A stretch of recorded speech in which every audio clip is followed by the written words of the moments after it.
President Bola Tinubu on Wednesday in Yokohama renewed Nigeria's call for comprehensive reforms of the United Nations Security Council, insisting that Africa deserves permanent representation, including veto powers. Speaking at the plenary on peace and stability during the 9th Tokyo International Conference on Africa Development, TICAD 9, President Bola Tinubu stressed that inclusivity, diversity, and the rule of law remains Africa's greatest strength, and urged world leaders to embrace fresh thinking in the quest for peace and stability.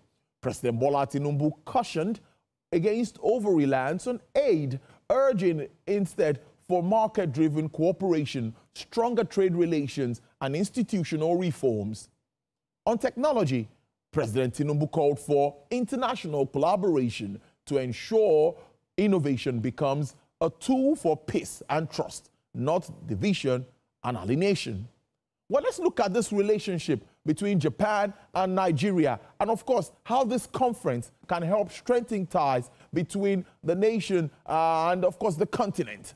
My guest is Dr. Chijioke Ikechukwu. He is a renowned economist and Vice President, Abuja Chamber of Commerce. Dr. Ikechukwu, good afternoon. Thank you for joining the program. And let me use this opportunity to wish you a happy birthday. Thank you very much. Thank you very much, Tolu.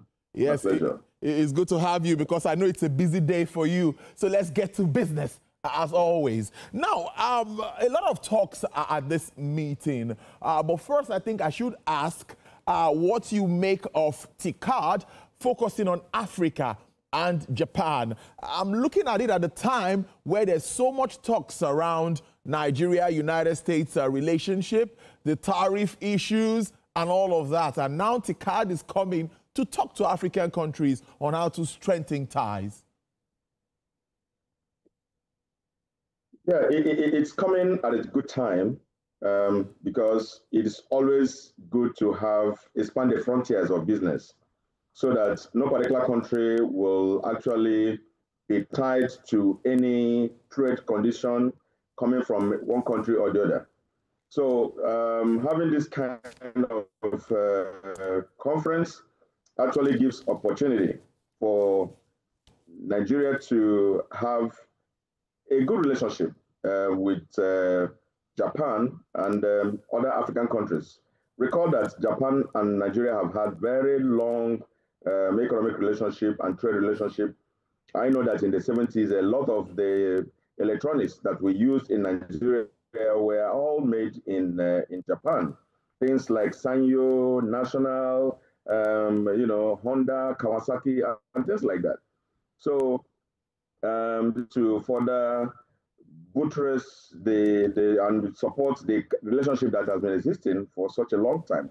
And like I said, it's always good to have alternative markets. Alternative markets, you cannot beat it.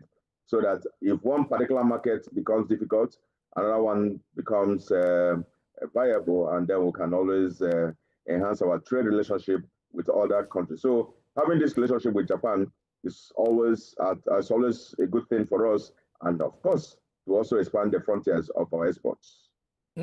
That's key, expanding the frontiers of our exports. I'm thinking the relation now, like I said, with United States that have come up with series of tariffs in recent times, countries supporting BRICS, nations like Nigeria, of course, we are on that list. And talking about how we could get alternative markets. So you agree with me that this is an alternative, right?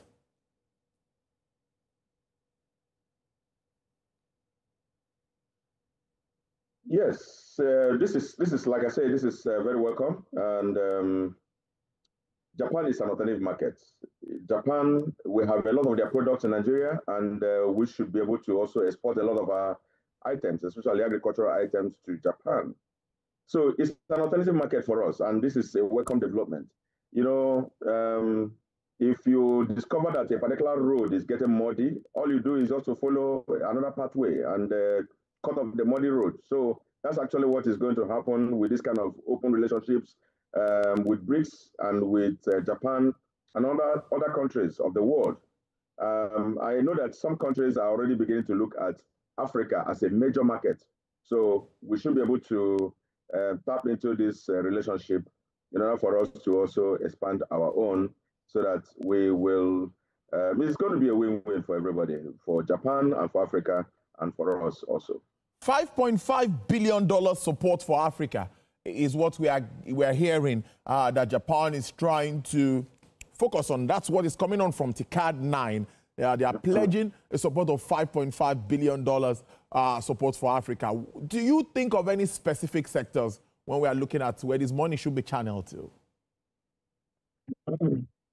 Firstly, we need to start, position ourselves strategically to be able to take the largest chunk of this particular amount for two different reasons. For the size of our population and for the size of our economy, we need to position ourselves to be able to tap more from this particular relationship. But again, we cannot have enough of our infrastructure. You know, if there are some infrastructural deficiencies that we have, we need to present them for this kind of relationship. Again, I've always talked about greenhouse farms. We can actually have all of it all over the states, all over the geopolitical zones, and these are areas that can actually improve our food security. So we need to use these major areas to get a big chunk of this particular gesture that is coming. Of course, it's an investment for them too, but we need to look at it as our own gesture we're going to benefit from. President Tinubu also says that we should look away from aids, that we should embrace market-driven partnerships rather than relying on aids. How does that also come to you? Because when we talk about market-driven, sometimes it comes out better than just getting aids from some of these countries. There are a lot we can actually benefit from this relationship. A lot of factories of Japan that we can actually ask to come into our country, and we make the ease of doing business for them softer and easier for them to come in, to establish their factories. You know, we used to have all those benefits in the 70s, when most of those factories were existing in Nigeria, before certain decrees of government. Indigenization decree came into play, and some of those factories left. So we need to create an opportunity for this to happen again, so that they can have their factories in Africa. And if they must have it in Africa, it must be in Nigeria. And so we create an avenue for them to do so, having a reduced cost and then increasing the benefits of ease of doing business. If we do that, we stand a better opportunity of protecting our balance of trade, to make sure that we don't continue to import. And so we produce, and from here, we supply to other African countries. That will be very beneficial to us. Let's look at all about technology. We know that, of course, Japan has a bit of strength when it has to do with technology. And President Tinubu also called for collaboration to ensure innovation, and that this innovation becomes a tool for peace and not division. That's strong. Yes. Japan already has a very good relationship with Nigeria, where many Nigerians go to Japan for all kinds of training. At the Abuja Chamber of Commerce, I know that they have always done some of those through us. And of course, Ministry of Education, they have also done all those through them. So we have this relationship where they train Nigerians on technology, on engineering, and many other things, on medicine. So that's been a relationship that has been existing for years. All we need to do is to sustain it, grow on it, and then sustain it in order for us to have enough of the technology which will help our country in the future. Indeed. I'm looking at a chart now, a live chart from Trading Economics on my system, talking about Japan imports from Nigeria, mineral fuels, aluminium, oil seeds, copper, cocoa preparations, and all of that. So I see that agencies of government have an important role to play here. Let's talk about the Nigerian Export Promotion Council, the Nigerian Investment Promotion Council, and all of that.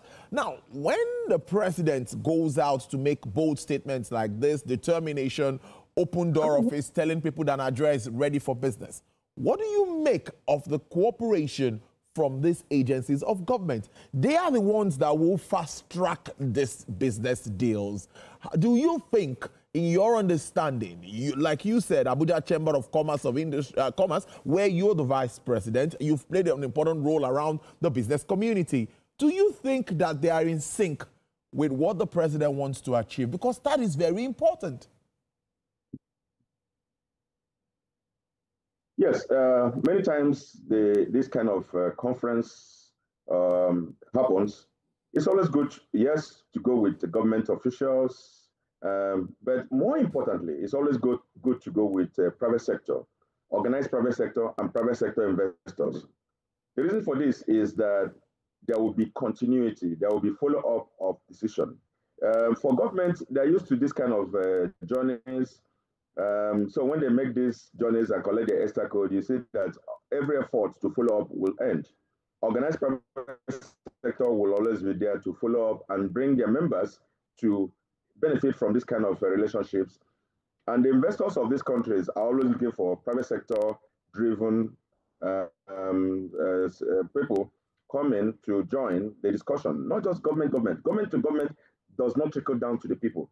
Then when you do government to business, it is always very beneficial, and that is where we'll get the benefits of this kind of continuous visits to business summits that take place all over the world.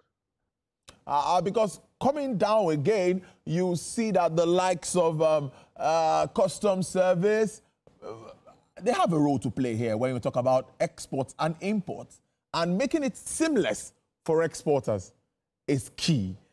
You get where I'm headed to.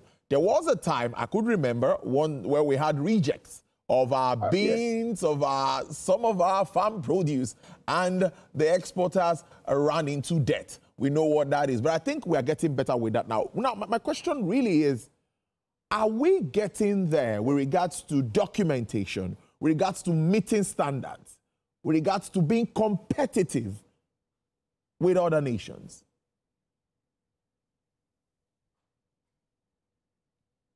I cannot tell you that we are competitive right now on meeting standards, but I think we're better than where we used to be. To check ourselves and continue to ensure that each time we come back from this kind of journey, we sit down together and meet and ensure that we correct areas that we have not gotten right in the past. So this is very important, that there has to be follow-up meetings, follow-up communication, follow-up interactions with these people. And then if there are areas that are mentioned that we need to improve upon, we improve upon them, and for us to continue to improve on where we used to be. Otherwise, we to be right now, but we can actually do better, obviously. So continue for us to strengthen these ties.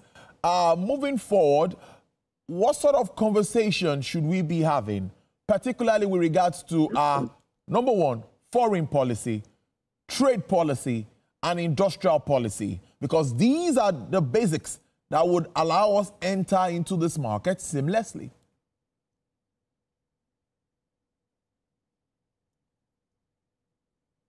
Yeah, what we need to have is just to invite these people, their business people, speak with the ones that are already in Nigeria, ask them what problems they are encountering doing business in Nigeria. That will give us an idea of what we need to investment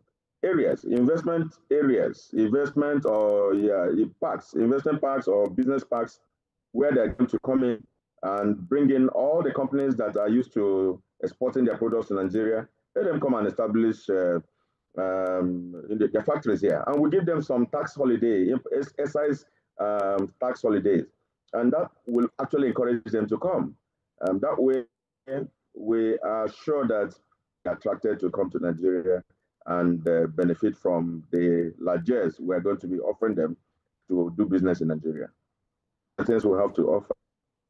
And do you think that this has anything or in any way could affect our plans around the AFCFTA, which is also, for us across the African continent?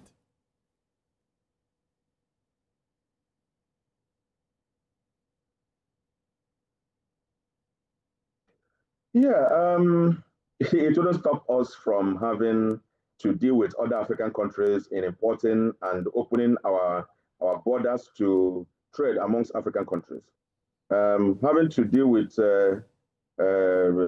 foreign countries like Japan and some other Asian countries and Western countries will not stop us from benefiting from our relationship, our trade relationship with African countries. What we need to do is just for African countries to develop seaways and airways so that we can easily bring in things from these African countries at a very lower cost than bringing it from Europe or Western world. You know, we need to continue to build that traffic from in amongst African countries so that we benefit from all the things that were being produced, that are being produced in Africa. So that way we have to really benefit. All the policies that will make African trade thrive amongst themselves are already in place. It's just for us to utilize them and use them.